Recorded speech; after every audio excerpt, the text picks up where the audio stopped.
And joined here by Zach. And Zach, first of all, let's just talk about how your season's going. You know, you have a couple of matches under your belt. How do you think the spring's shaping up for your guys?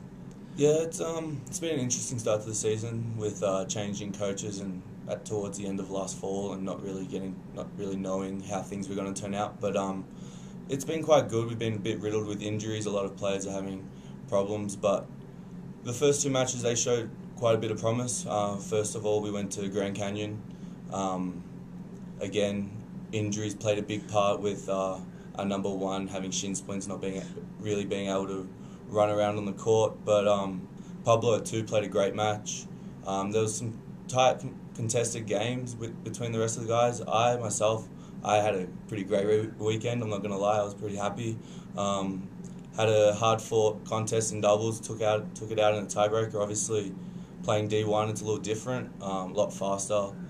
No juice, no lets. So to come out win the doubles was really good. Came out in singles, got off to a quick start, 3-love up, and then sort of went down 5-3 pretty quickly as well. But was able to bring it into a tiebreaker.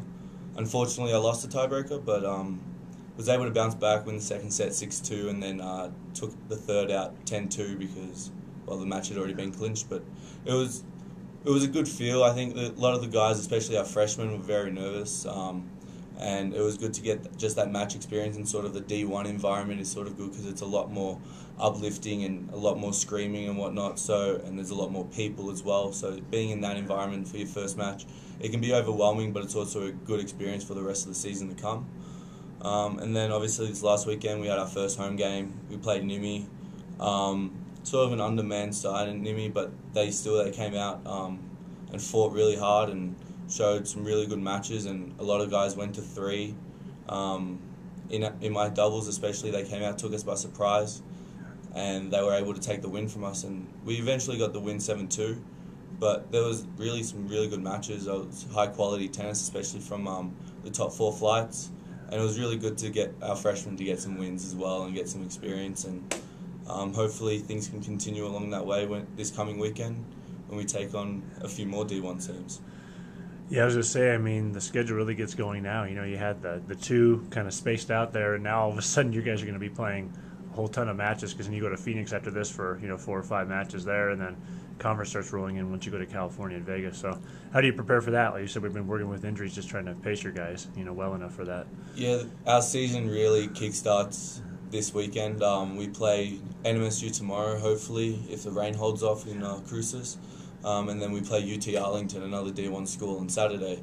And then after that, we head out Wednesday off to Phoenix, 6 matches in 3-4 days, double headers, a bunch of NAIA, D1 and D2 schools, so it'll be a mixed bag of matches over there.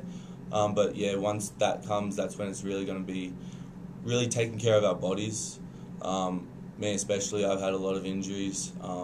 It's just about getting into the training room, putting in the hours of rehab, making sure our bodies are healed up, making it as easy as we can on ourselves. But it's very much a mental thing. Even though the physical game is there, everyone's got niggling problems. It's all about how you handle it inside your head and mentally how you can perform and stay strong. And I think we've got a good bunch of guys that are willing to keep fighting no matter what. Even though we've had these injuries, you see the guys out on court every day, 2-3 hours in the mornings at 6 a.m, still putting in 100% and not really worrying or complaining about the problems they have. Like Vlad especially, he hasn't been able to move much at all, but he puts in more work than anyone else. Sometimes maybe a little too much, maybe needs to take it a little bit easier, but no, it's that you got a bunch of guys that have great hearts and big hearts, and they're really looking to fight. I think that's what's going to make this season really competitive, and I'm looking forward to it. All right, Zach, we appreciate you taking the time, and best of luck this season. Thank you very much.